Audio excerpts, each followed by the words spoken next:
Should you take your TOEFL IBT now or wait until after the new changes on January 21st? That's a very important question that will affect the rest of your life. So let's get into it now. Hello, my name is Mr. Hearn and I am your TOEFL tutor. Welcome to PraxisGroup International, where I am going to help you pass your TOEFL with a respectable passing score. All right, so you have two options. If you've already been working on passing the TOEFL and you're familiar with the current style, I say pass it as quickly as you can. All right, let's take a look at the differences between the current TOEFL and the new TOEFL scoring. This is a big deal. Take a look. What we have here is a score report for the current TOEFL test. And as you can see, it's very easy to read. You have the student's photograph. You have their name and information, but what you really have is a clear indication of their scores, and that's very important for the institution you're applying to if you're intending on getting your license from a certain place or to attend a university. And this is something that people have been used to for the past 60 years. Now let's take a look at the new upcoming score report. As you can see here, this report is clean looking. It has a photo of the student, their name, and their information. But look at this. What are their TOEFL scores? You will not be able to understand what they are unless you take a look at this conversion chart. And now this is just one more step that universities and other institutions will have to convert to over the next 2 years. That's going to be confusing. We'll see how it works out. But as you can see, the young lady who took her test was in a score of 4.5, which puts her in the range of 86 plus. Now, what is 86 plus? Look at the spread between the scores on the score side that we're used to. This is a spread of 9 points between the score that this young lady's at and the score she may be required to earn to get into the university that she's applying to, or it could even be a difference of 15 or 20 points. But what is it really? You see, we don't know what her actual TOEFL score is. And that's going to make an issue between taking the test now and taking the test later. This is why I strongly encourage you to take the test now or as quickly as you can, because when the new test takes place at the end of January, there's going to be some issues that you may have to deal with or universities have to deal with. And believe me, it's going to be a problem when you're trying to apply. All right, what else do we need to know about this new TOEFL that makes it so different from the current TOEFL? Let's take a look at some of the issues with the different sections. January 21st, 2026. We want to see if you want to continue on with the current TOEFL test, or do you want to put it off and wait until later, until January of next year? Take a look. In the upcoming test, you'll have 3 different tasks. The first is to complete words in a paragraph. They're going to give you certain words that are missing letters, and you're going to have to fill in the letters of those words, which means you're going to have to identify from the context and the few letters that they give you what the rest of the word is, and to be able to type in the letters. And then you're going to move on to reading in a daily life. These are short passages that you're going to have to read and then answer 2 questions for each one. But I can assure you that it is more confusing than the current test to answer these. Oh, and by the way, did I tell you, you've got very little time to answer these questions. Did you notice something about the number of questions on the reading section? Take a closer look. As you can see, you have to answer 35 to 48 questions. Wait a minute, not just 20? They're giving you a lot less time to answer these questions, but now they're giving you twice as many questions. Is that easier? Not to mention, why is it 35 to 48 and it's not a real number? Well, it's because the new test will be computer adaptive. And what does that mean? It means that they're going to give you easy questions first. And if you get those right, they'll start giving you a higher level of difficulty. And if you get those questions right, they'll give you another higher level of difficulty until you start getting questions wrong. And then they'll keep you at that level of the lower level. So you'll get more questions, but you'll still stay at that lower level. Now, this is really difficult. How do you break out of that trap of being in the lower level questions? What else do we have here? Oh, you have two sections. Let's take a look at that. You will have two modules in the reading section. Module 1 has the same 3 tasks. Let's take a look at them. As you can see, the first 10 questions are filling in the blanks of certain words, which you need to know. In my online course, I will be putting in most common words so that you'll be able to get 80 to 90% of the words right by following the directions that I give you. What else do you see here? You have a notice. It's very short, and you have 2 questions that are asking about the notice. These are not direct questions. Most of them are inference or rhetorical purpose. Very rarely you'll get a detailed question. They're usually questions about something that is not stated directly in the passage, and there will be choices that all seem right, but you have to know what ETS, the makers of the test, say is right. It's challenging. Now, let's take a look at what else. The next task, reading a social media post. This is something that you'll likely be doing in everyday life, but these are not presented in the way that your ordinary posts, your social media posts will be made. ETS has a way of writing things in confusing ways and putting extra information in the passages to trick you into picking wrong choices. You're going to have to learn how to read less, understand more. That is, to understand how ETS gives the information in the passage so that you can answer the questions the ETS way quickly and accurately. Oh, and you will have 4 questions for that post. And what's the last task? Ah, yes. You're going to read a passage and answer questions based on that passage. Although you're only seeing 4 questions here, there will be 5 questions for the passage. Believe me, it looks like it's going to be easier than the passages that you're answering now. It isn't. You're going to have to learn a whole new set of skills if you're going to take the test in January. Now let's take a look at what's next. Remember what I said, there's 2 modules? Reading section module 2. And what do they have on this module? Almost the same thing you have in module 1. The difference is module 2 will be harder.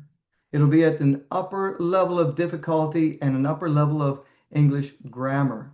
In the first test, the first module, everyone gets that module. Everyone gets those questions. It's the second module where they start really giving you the harder questions to see what your true level of English is.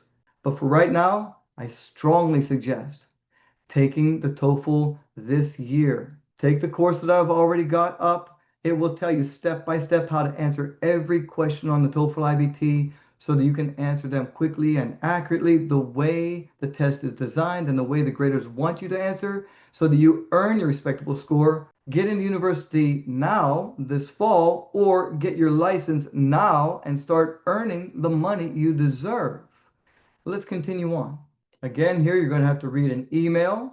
It is a common task that you do every day. There will be questions about the email, but it is not as direct and straightforward as it looks. There's a lot of tricks and extra information built into these passages to trick you into picking wrong choices. So you're going to have to learn something new to be able to answer these questions quickly and accurately. And finally, again, you will have a passage with 5 questions to answer. This is tricky because the questions you see here are likely not the questions you will have on the test. They have far more difficult levels of questions, more confusing ways of asking the questions, longer types of questions, different kinds of questions, longer choices, more information in the passage, a lot of very high level vocabulary words in the harder levels. So don't think that, oh, because you see this passage and you think you can answer the questions easily, that the new test will be easy. It won't. Let's take a look at the listening section. All right, listening section. Again, 3 tasks: listening and choose a response, conversations, and announcements and academic tasks. But what do they have here that's hidden in plain sight? Again, the number of questions has changed. Instead of having 3 lectures, each having 6 questions, and 2 conversations, each having 5 questions, a total of 28 questions in 36 minutes, you now have between 30 and 40 questions. Why? Again, it's the computer adaptive test. We already talked about that. So let's see, what is this test like?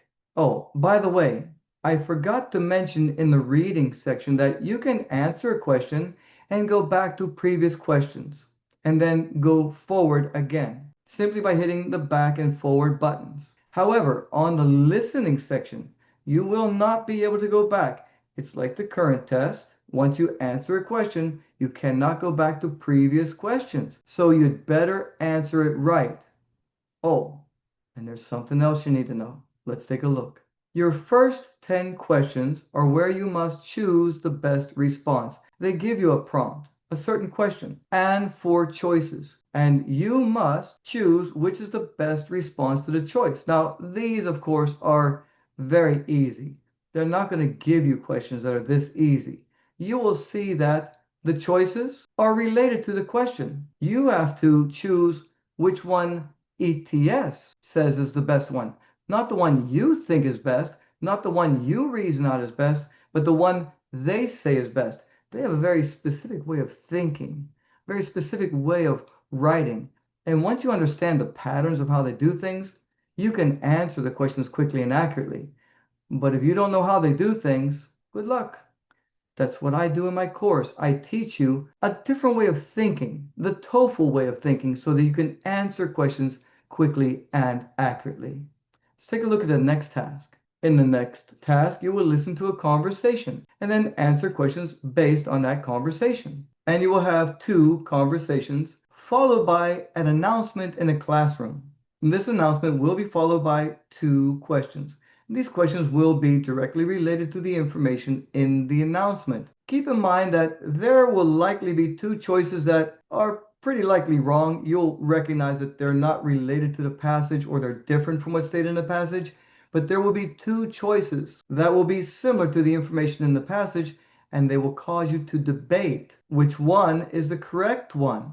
Well, that time that you debate causes a lot of anxiety and you waste a lot of time. You must know exactly what ETS is wanting from you to be able to answer these questions quickly and accurately. Now, what's next? In this case, you'll listen to talk in a podcast, which ETS assumes is a very common thing that you do, that you're sitting around reading emails and listening to podcasts all day. You have to listen to a podcast and then answer 4 questions based on the information in the podcast. You're going to have to take notes. In fact, in all of the listening conversations or announcements or the talks, you will have to take notes and use your notes and your memory to answer the questions quickly and accurately.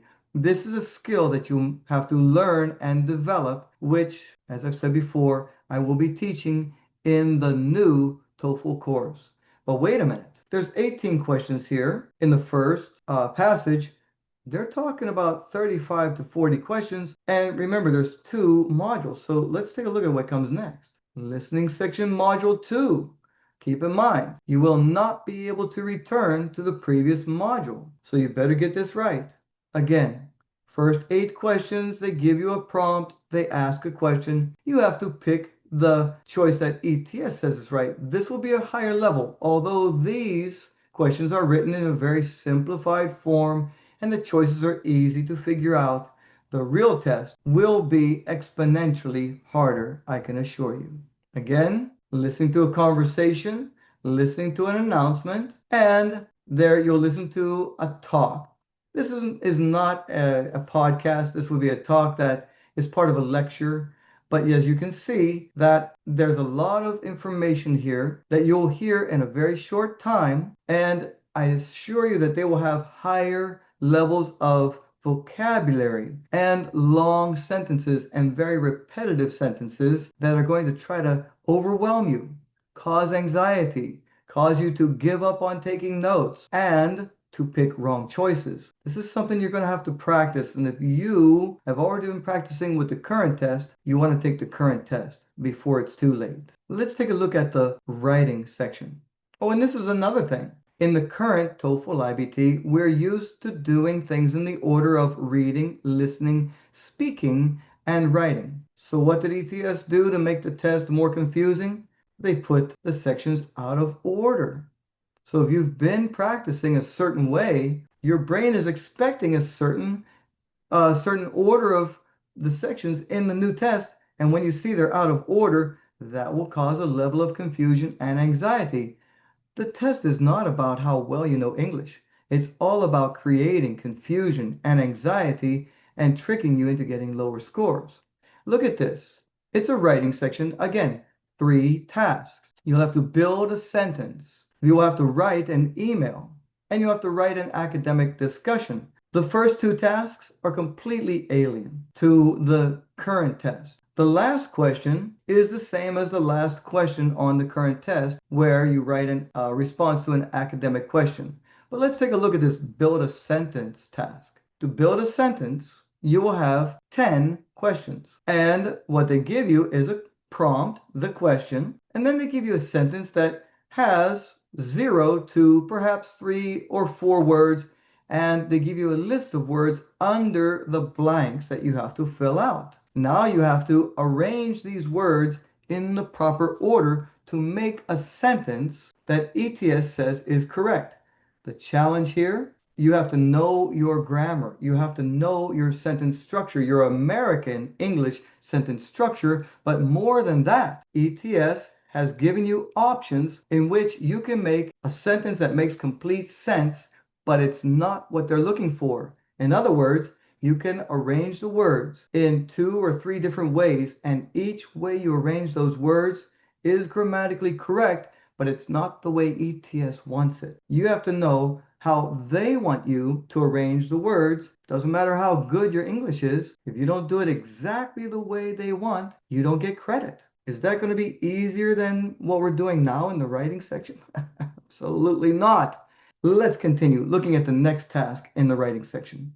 You have to write an email. You will have 7 minutes to read the directions, read the prompts, and begin writing an email using your imagination. In this new upcoming test in January, you will have to write a full email that has all the information in it that the graders are looking for so that you can get full points. Let me show you what they're looking for.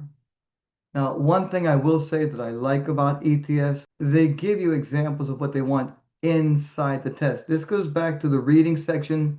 As you can see, there's an email here. What you will have is the top already filled out, the to, from, and subject.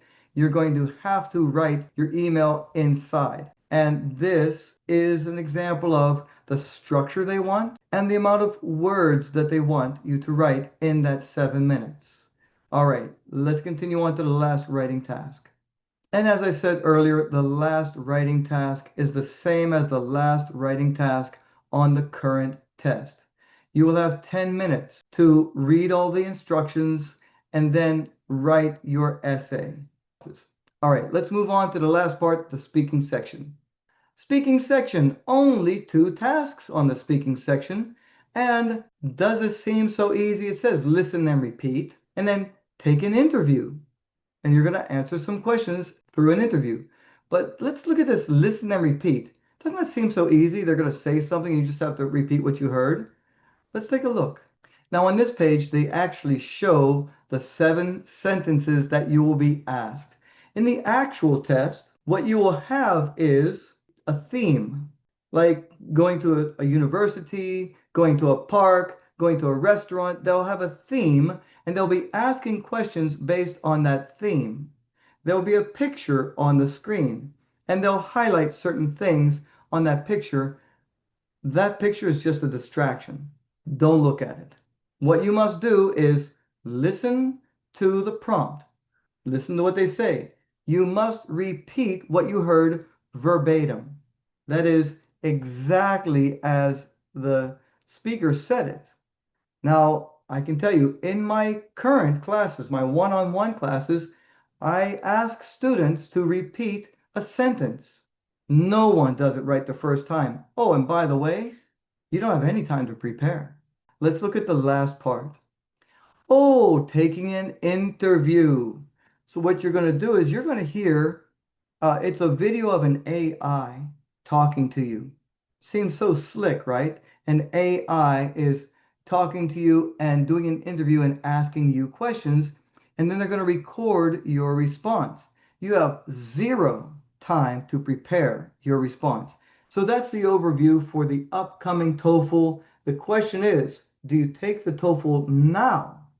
Or do you wait and take it in January or February? Take the TOEFL now. Your scores are good for 2 years.